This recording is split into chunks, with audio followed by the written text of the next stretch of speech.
Bismillahirrahmanirrahim. Assalamualaikum warahmatullahi wabarakatuh. Alhamdulillah, alhamdulillahirabbil alamin, wa bihi nasta'inu ala umuri dunya waddin. Wassalatu wassalamu ala asrafil anbiya'il mursalin wa ala alihi wa ashabihi ajma'in. Amma ba'd. Faqad qala Allah subhanahu wa ta'ala fi kitabil karim. Bismillahirrahmanirrahim. Wa ahallallahu bai'a wa harrama riba. Sadaqallahul azim wa sadaqa rasulul karim. Wa nahnu ala sadika minasy syahidin wa syakirin walhamdulillahi rabbil alamin. Tiada kata yang patut kita ucapkan selain mengucapkan puji syukur kita kehadirat Allah Subhanahu wa taala karena kita telah melaksanakan kewajiban kita, yakni melaksanakan salat maghrib secara berjamaah, dan kita telah menunaikan salat-salat sunat yang lain. Kita berharap kepada Allah Subhanahu wa taala agar semua apa yang kita lakukan diterima Allah Subhanahu wa taala. Amin ya rabbal alamin. Salawat dan salam senantiasa kita aturkan kepada junjungan kita Nabiullah Muhammad SAW sebagai uswatun hasanah, contoh atau suri teladan yang baik, idola kita insyaallah sampai di yaumil kiamah, dengan harapan insyaallah kita diakui sebagai pengikutnya sampai di yaumil kiamah insyaallah. Jamaah maghrib sampai isya yang dirahmati Allah, insyaallah pada kesempatan yang berbahagia ini, amanah yang kedua dari takmir masjid, kami melanjutkan tentang akad karena pekan yang lalu tidak selesai, sehingga malam ini kami tambahkan beberapa akad yang kita bicarakan. Sebelum saya masuk materi ini, sebagai renungan bahwa kenapa manusia sekarang ini banyak dipengaruhi lifestyle.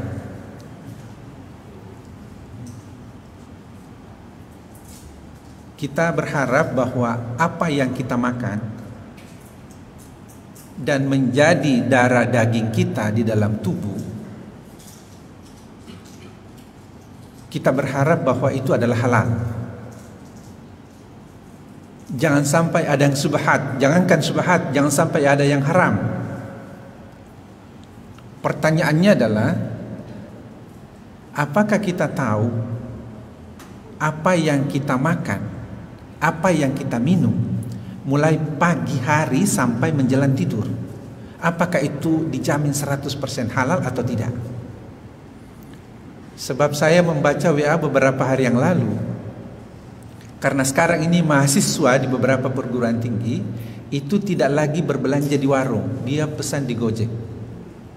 Tolong belikan kami nasi campur. Yang dipesan ini sama Gojek. Tapi begitu dia makan, saya lihat WA itu, ternyata apa dagingnya? Daging babi. Padahal sang mahasiswa ini harapannya adalah daging sapi. Tapi ternyata begitu diperiksa, ternyata daging babi. 3 pekan yang lalu saya mengikuti pengajian PWM di masjid di Samarinda. Kebetulan Dr. Hewan Sumarsongko menyampaikan materi ini. Jadi di beberapa tempat di Samarinda, namanya penjual bakso, ada 7 titik. Ya, ada 7 titik bakso yang paling enak itu adalah ternyata diambil sampelnya oleh LP POM MUI. Begitu diperiksa positif babi. Jangankan bakso, nasi goreng yang paling enak, yang biasa orang bilang berpeluh-peluh, berkeringat kali, enak betul. Coba dilihat botolnya bapak-bapak sekalian, botol kecap ini ada yang kuning-kuning. Coba diperhatikan bapak. Jadi saya bilang sama Dr. Sumarsongko, Gimana sih cara mengetahuinya bahwa itu minyak babi? Saya ingat waktu saya naik mobil ke Bulungan, perbatasan Berau Bulungan, ada jembatan, kurang lebih beberapa ratus meter dari jembatan itu ada yang menggendong, jadi tidak usah saya sebut namanya, saudara kita menggendong. Pikiran saya itu madu. Pikiran saya madu. Maka saya turunlah dari mobil. Saya mengatakan sama bapak tersebut, "Pak, minta aku beli madunya." Beliau ini tidak mau ngomong, jalan terus. Karena saya kepingin beli madu. "Pak, yang jerigen kecil itu aja." Tidak ngomong. Saya ikuti. "Pak, aku beli bah." Tidak dijual, gitu. Dijual. Jual apa? Sedikit. Enggak, bah, sudah ada pesanan. Aku ngomong gitu. Pesanan dari mana? Di Berau. Itu lamungannya, Pak. Di Berau di mana? Bah, ya, gitu. Bah, nasi goreng. Nah, ya, nasi goreng. Saya hubungkan pernyataannya dengan Pak Mustaqim. Ada Pak Mustaqim kan? Wih, Pak Sarip, kemarin aku makan nasi goreng, belum ada penjual nasi goreng yang terhebat yang saya konsumsi ini. Ini Pak Mustaqim, ada Pak Mustaqim. Wih, sampai saya berkeringat. Belum ada. Saya bilang, di mana tempatnya Pak Mus? Wih, Pak Sarip, di situ saya beli nasi goreng, belum ada duanya. Sampai saya nambah. Itu statementnya Pak Mustaqim. Sama-sama dosen AIK ini, Pak. Sama dosen Al-Islam ini di kampus. Oh ya Pak Mus. Jadi kegiatan ini saya laporkan sama LPPOM MUI supaya diambil sampelnya. Karena ini baru terjadi nasi goreng yang paling enak. Saya kira nasi goreng itu kan hampir rata-rata lah ya. Sekaligus oleh Dr. Hewan Sumarsongko, Pak Sarip ambil sampel, beberapa sampel bakso di Tanjurade. Karena saya cuma mengambil ada 5 titik, ya, mengambil sampel. Karena ini sangat penting. 5 titik bakso. Tidak usah saya sebutkan tempatnya. Sebelum saya mengambil sampel bakso itu, saya memeriksa dulu tempat gilingan daging. Salah satu diantaranya di Jalan Nangka. Saya sebut aja. Saya lihat di belakang ini, wah, ini keriting-keriting, gitu ya. Orangnya maksudnya, ya, keriting-keriting. Jadi ada kekhawatiran di dalam hati saya, kira-kira apa yang dibawa di tasnya? Gitu. Daging, ya daging. Tapi daging apa dulu? Saya tanya si penggiling itu, "Pak, Bapak bisa bedakan mana daging sapi, mana daging selain sapi?" "Enggak lah Pak, yang penting saya kasih terigu, aku giling." Wah, nyambung ini semua informasi ini nyambung. Saya bilang, "Dok, karena saya ini orang agama, bukan orang gizi, bukan dokter, tolong diturunkan tim ke Berau. Dengan catatan diam-diam, jangan vulgar. Sebab kalau ini terjadi nanti tidak ada lagi yang makan bakso. Padahal banyak bakso yang halal. Baksonya halal, minyaknya yang haram." Ya. Sebab ada beberapa tempat yang kami temukan ya Pak ya, bukan cerita, yang kami temukan. Baksonya halal 100% daging sapi, tapi bumbunya yang Ya, hamar. Ada bumbunya halal, tetapi di kuahnya di bawah itu adalah tulang-tulang non sapi alias babi.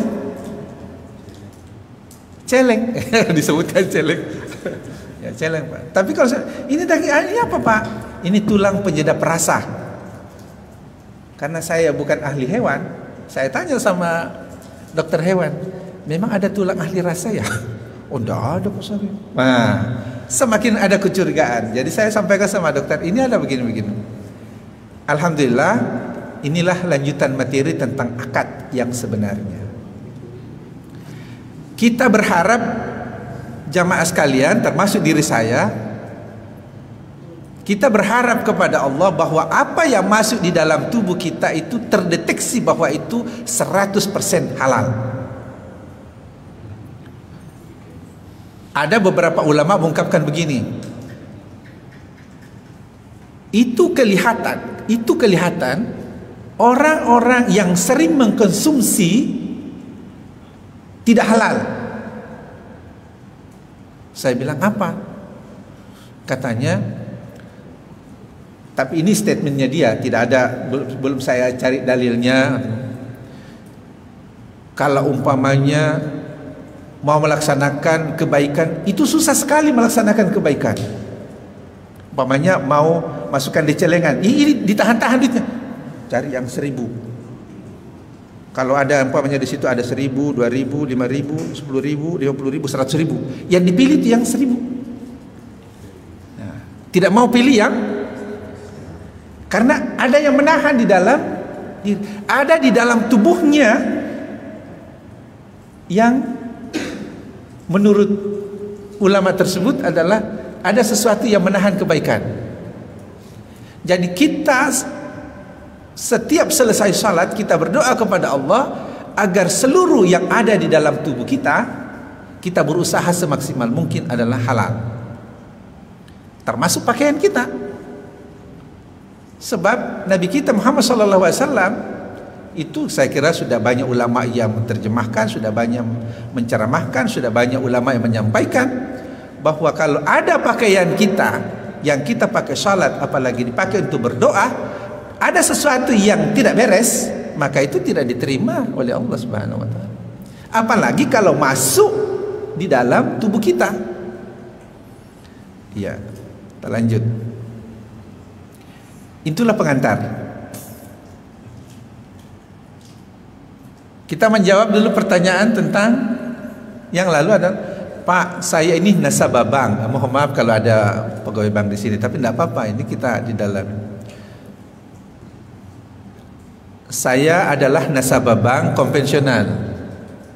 Iya beliau ya? Minjam? Berapa banyaknya? Tidak usah disebut ya. Ya.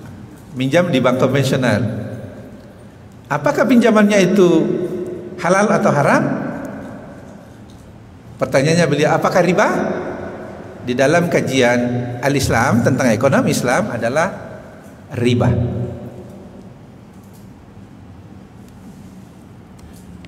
Kenapa riba? Salah satu di antaranya adalah ada unsur pemaksaan di dalamnya, ada unsur ketidakjujuran di dalamnya, ada unsur gharar. Ya, kasarnya kalau anak milenial sekarang mengatakan ada unsur penipuan. Padahal kalau kita lihat tidak ada kan? Ya. Saya tidak tahu di mana sekarang ya. Akad tabarruk. Kita kemarin sampai di akad rahan. Kita masuk, tapi kita mengulang kembali. Tidak apa-apa karena hanya 7. Ya. Akad rahan adalah meminjamkan tanpa mengharapkan imbalan. Sekali lagi saya ulangi, akad itu adalah komitmen, perjanjian, kesepakatan. Jadi kalau kebetulan saya mantan kepala KUA, jadi kalau ada orang menikah, saya terima nikahnya si Ani binti si Fulan dengan maharnya 1 kilogram emas tunai gitu. Jadi ternyata yang dikatakan akad itu hanya peminjaman sementara. Bapak-bapak, suami istri ya mohon maaf, ini bagi komitmen orang lain. Tapi ini barangkali perlu diperjelas lagi dan perlu komitmen bersama bahwa ternyata akad itu bisa lepas. Bisa lepas begini. Kalau manusia dengan suami dan istri alias cerai. Berarti kalau dia cerai berarti hanya pinjam sementara.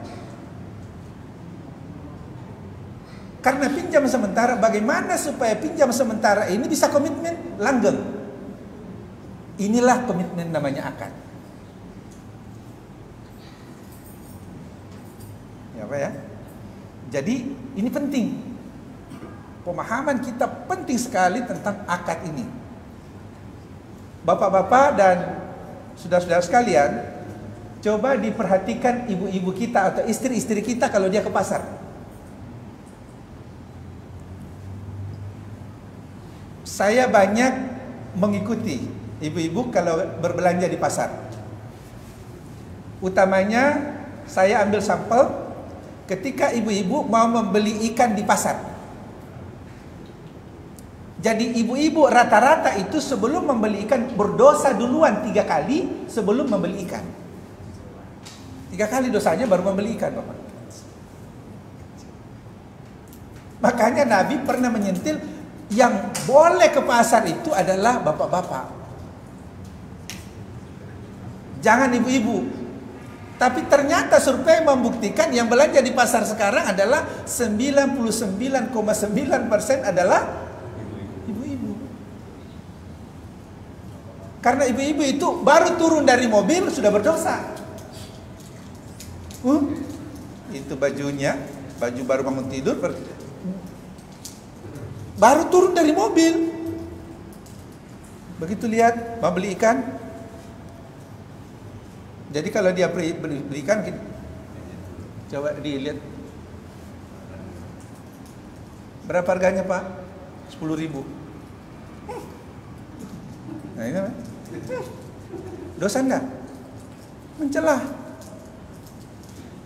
Berapa? Oh mahalnya sudah berapa? 2. Kurang lah Pak ya. 8.000 lah. Enggak bisa Bu. Kikirnya sudah berapa Pak? Belum membeli, belum. Apalagi kalau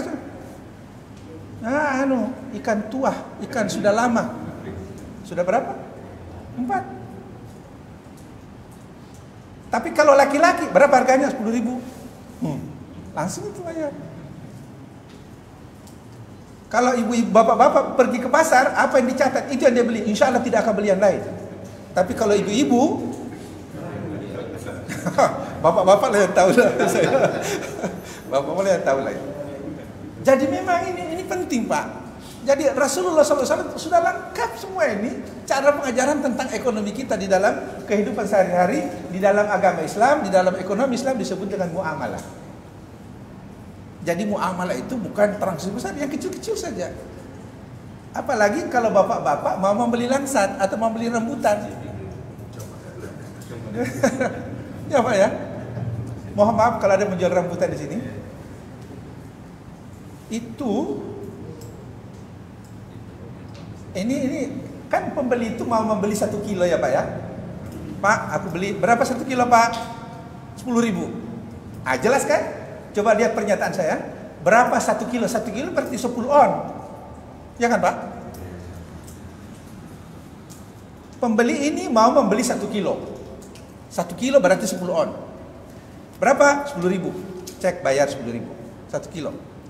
Tapi ternyata penjualnya di dacing itu cek tertuju angka 1. Padahal dalam hatinya si penjual itu cuma 8 on.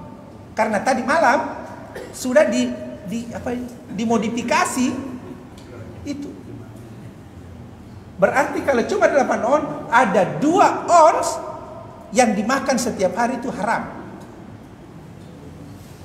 Kalau 2 on ini yang dimakan oleh anaknya atau istrinya dan masuk menjadi darah daging di dalam anaknya itu akan muncul beberapa gejala.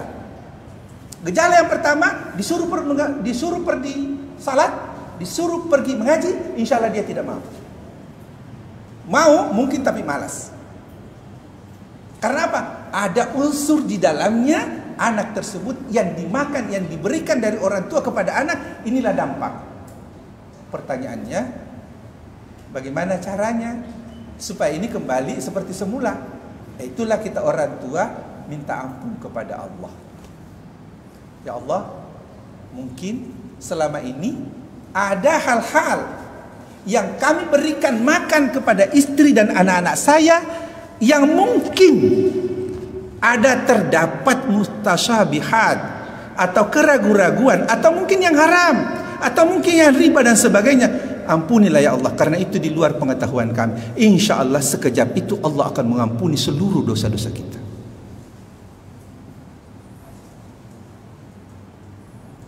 Kan kita sudah tahu bersama bahwa hanya satu dosa yang tidak diampuni oleh Allah, yakni dosa syirik.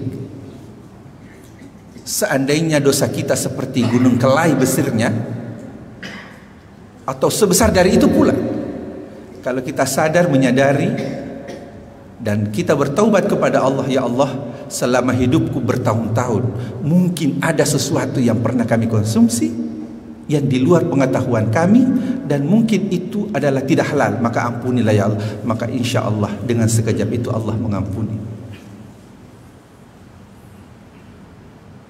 Ya. Kami banyak pengalaman Bapak dan jamaah sekalian. Ada teman saya itu anaknya kurang beres waktu dilahirkan, dan lama-kelamaan, Pak Syarif, kira-kira apa ya penyebabnya? Saya bilang begini, tolong dipikirkan apa yang pernah diberikan anak atau apa yang diberikan oleh ibu pada saat itu, sehingga ibu mengkonsumsi sehingga lahir sang anak begini. Maka dia cerita,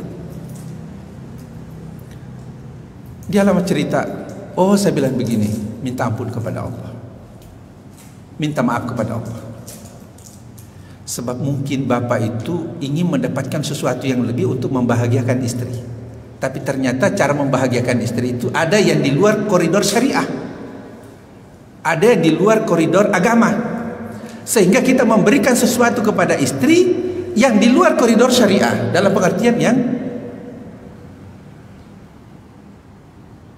tidak halal, sehingga sempat dikonsumsi menjadi darah daging di dalam tubuhnya dan menjadi janin, kemudian dia menjadi lahir dan menjadi buah hati kita.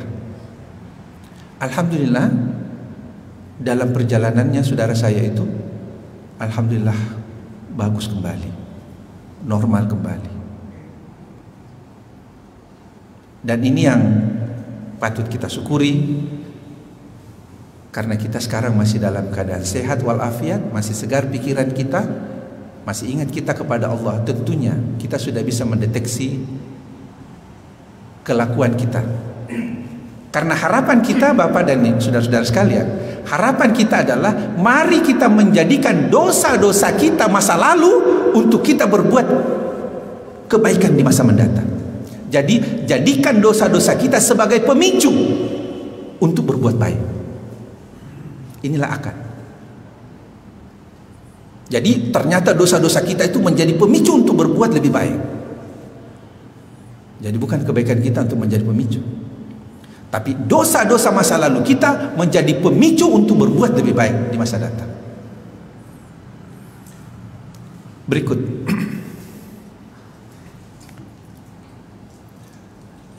akad rahan. Akad rahan adalah menahan salah satu harta milik. Oh, saya sudah jelaskan ini minggu lalu. Hawalah.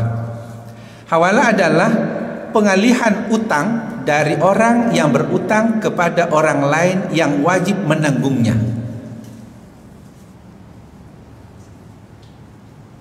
Ada spidol ya?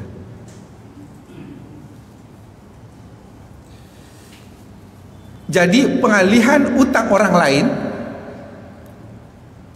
yang berutang kepada orang lain yang wajib menanggungnya. Berarti ini adalah orang miskin yang berutang. Orang yang berutang tersebut dia tidak mampu membayar sehingga dia mengalihkan kepada orang lain yang mau menanggungnya. Bagaimana dengan ini? Itu yang disebut dengan akad hawalah. Inilah salah satu jalan kita menuju surga. Salah satu pintu surga yang dijanjikan Allah adalah kita meringankan beban orang miskin. Tidak sedikit di antara kita ada orang miskin yang berutang di toko sembako umpamanya. Dia tidak mampu membayar utang tersebut gara-gara kebutuhan tidak mencukupi alias fakir dan miskin. Perlu disadari bahwa kita harus bersyukur dengan adanya orang miskin.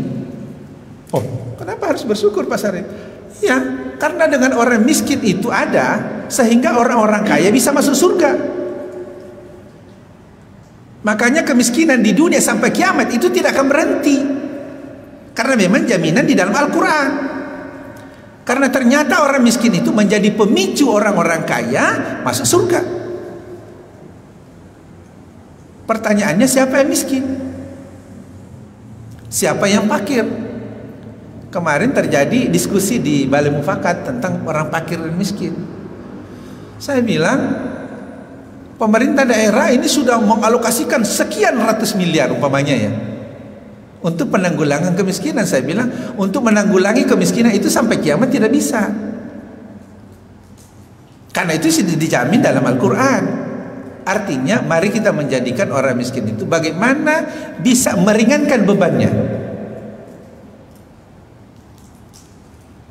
Jadi saya bilang antara fakir dan miskin itu perlu kita pahami. Karena dalam penelitian kami membuktikan bahwa orang miskinnya Berau dengan orang miskinnya Surabaya itu ternyata jauh beda.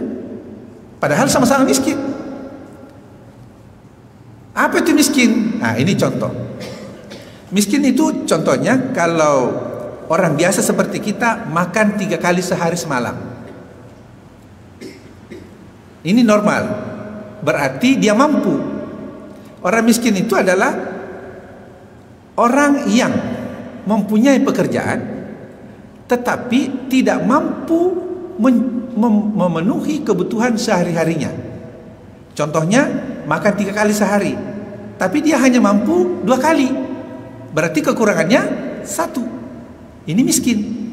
Tapi kalau fakir adalah orang yang tidak mempunyai pekerjaan, apalagi untuk memenuhi kebutuhannya. Contohnya, orang fakir tersebut butuh makan 3 kali sehari semalam, tapi dia hanya mampu 1 kali, kekurangannya 2. Ini namanya fakir.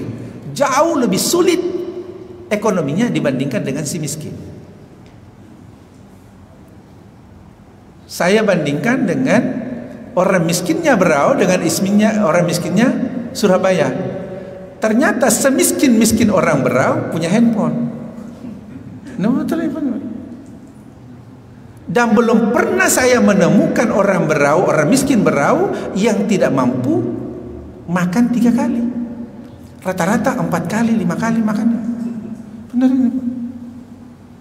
Masuk dalam kategori miskin.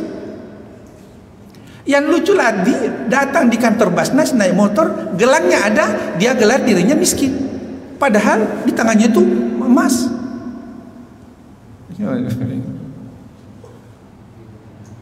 Kalau miskinnya orang Surabaya, maaf kalau ada orang Surabaya. Kalau miskinnya orang Surabaya, saya mengambil sampel, miskin betul. Apa buktinya? Sisa makan pada malam hari itu dikeringkan. Apa namanya? Saya tidak tahu. Apa? Nah, itu dikeringkan, besok itu dimakan lagi, digoreng. Ini semiskin-miskin orang Berau insya Allah ada motornya, ada handphonenya. Karena dia tidak punya mobil, masuk dalam kategori miskin. Ini kan perlu diluruskan kategori miskin. Padahal di dalam agama Islam yang dikatakan miskin adalah tidak mampu memenuhi kebutuhan sehari-harinya, itu miskin. Yang masalahnya kita tidak bisa membedakan mana needs, mana want, mana kebutuhan, mana keinginan. Ini yang penting ini harus diketahui oleh kita semua. Mana kebutuhan, mana keinginan. Mau beli handphone itu kebutuhan atau keinginan? Nah, itu dia. Nah, jadi saya bilang sama orang yang menyusun tentang penanganan kemiskinan, kalau bisa dituruninlah itu angka kemiskinan di Berau. Coba perketatlah sedikit kriterianya, indikatornya. Oh, ini Pak sudah ada. Saya bilang terserah, karena itu pemerintah punya hak untuk membuat indikator yang sebanyak mungkin. Salah satu diantaranya dindingnya harus ini. Kalau itu ya agama di luar lah itu. Tapi agama cuma sebatas kebutuhan, bukan keinginan. Katanya ini ada indikator, silakan aja lah, saya bilang terserah. Saya kira karena Berau ini cukup kaya dari segi APBD. Jadi semakin bagus, semakin banyak semakin bagus. Kemudian siapa yang melaksanakan akad hawala ini? Institusinya adalah bank syariah. Pertanyaannya, bank syariah di Berau ada berapa? Ada banyak. Ada 2, ya. Ya, kita sebut saja BMI dan BPD Syariah. Yang lainnya belum ada. BNI Syariah ada kapan? Tidak ada ya? BRI Syariah belum ada.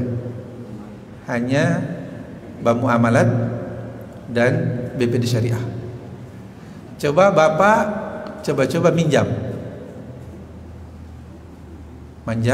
di Bank Syariah. Kalau masih ada bunga, itu namanya hanya kulitnya yang syariah. Ya. Itu indikatornya. Lain-lain. Apalagi kalau masih ada agunan, harus ada sertifikat. Apalagi? Harus ada SK. Berarti PNS ini yang kena. Kalau perusahaan tidak ada gitu ya.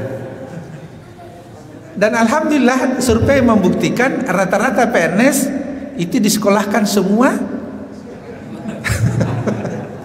ijazahnya. SK-nya ya Pak ya. Saya ingat Pak Prabowo pernah mengatakan begini dengan Pak Luhut. Seandainya SK jenderal saya mau dijadikan agunan di bank, ternyata bank tidak menerima SK jenderal. Tapi kalau SK PNS diterima. Oh gitu, ini saya baru paham. Jadi begitu saya adakan semacam penelitian-penelitian kecil-kecilan, ya Allah, apakah kita sampai mati mengkonsumsi, sampai kita meninggalkan dunia ini akan mengkonsumsi hal-hal yang kadang-kadang masuk dalam kategori mutasyabihat. Tapi ada salah seorang ulama mengungkapkan seperti ini, Bapak dan Ibu sekalian. Saya pernah berbincang-bincang, Pak, saya ini pernah minjam di bank konvensional. Pertanyaan Pak Kiai itu, dia jawab, adakah di daerah Anda bank syariah? Saya bilang ada. Terus dia jawab, bagaimana yang sudah terlanjur minjam di bank konvensional?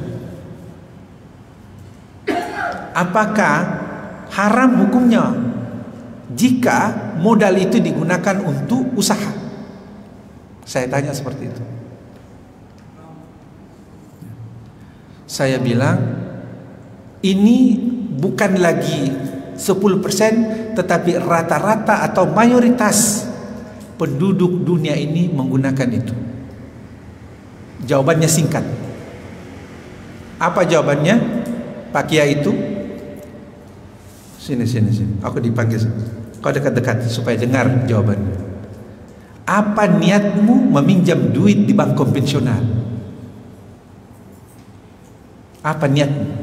Jadi ternyata innamal a'malu binniyat wa innamal likulli imri'in ma nawa. Jadi ternyata niat itu sangat menentukan.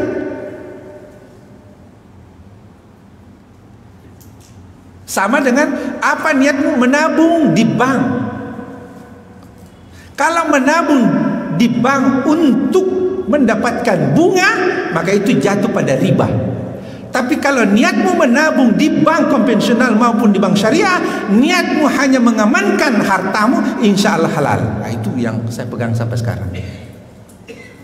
Jadi saya kembalikan pada niat, karena ada dalilnya. Innamal a'malu binniyat wa innamal likulli imri'in ma nawa, kata Rasulullah sallallahu alaihi wasallam. Sebab gayanya kita memang sangat sulit untuk menghindar, karena regulasi kita seperti ini. Jadi kita berpegang dalil apa yang disampaikan Nabi kita Muhammad sallallahu alaihi wasallam, kita kembalikan kepada diri kita, niat kita dari awal. Waktunya habis ya? Masih ya? Tolong diangkat nih kalau masih. Jadi sekali lagi bahwa apapun yang kita lakukan adalah luruskan niat, sempurnakan ikhtiar.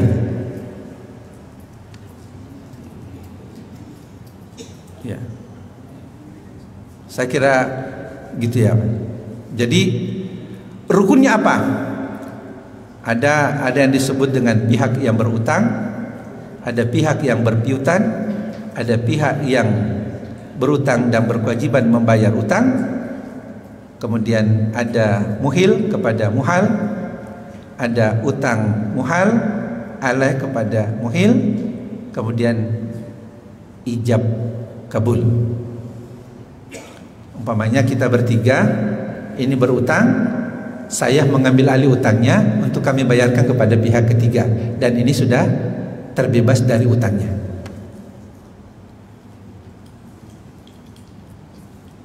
Akad wakalah. Akad wakalah adalah penyerahan atau pendelegasian atau pemberian mandat. Ini banyak yang terjadi di tengah-tengah kita. Transaksi wakalah ini dapat dijumpai pada perbankan. Jadi rata-rata di perbankan sekalian. Mohon maaf, saya mohon maaf beribu-ribu maaf. Saya pernah mengambil data salah satu perbankan di Berau, karena kebetulan saya nasabahnya. Bagaimana caranya? Ternyata saya belajar di ekonomi syariah. Ternyata cara perhitungannya itu luar biasa. Kasarnya adalah mengambil haknya orang miskin untuk orang kaya. Contoh Bapak, rata-rata yang menabung di bank, tapi ini udah record ya. Rata-rata yang menabung di bank itu bukan orang kaya.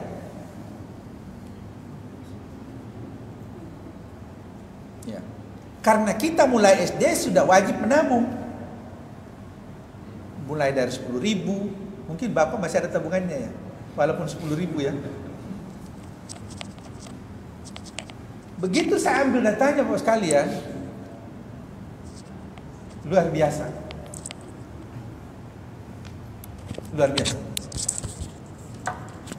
Sebab apa? Mulai dari anak kecil sampai orang dewasa, rata-rata itu ekonomi menengah ke bawah yang ada tabungannya, dan tidak terlalu banyak. Tapi begitu kita kumpul, itu ternyata ratusan miliar.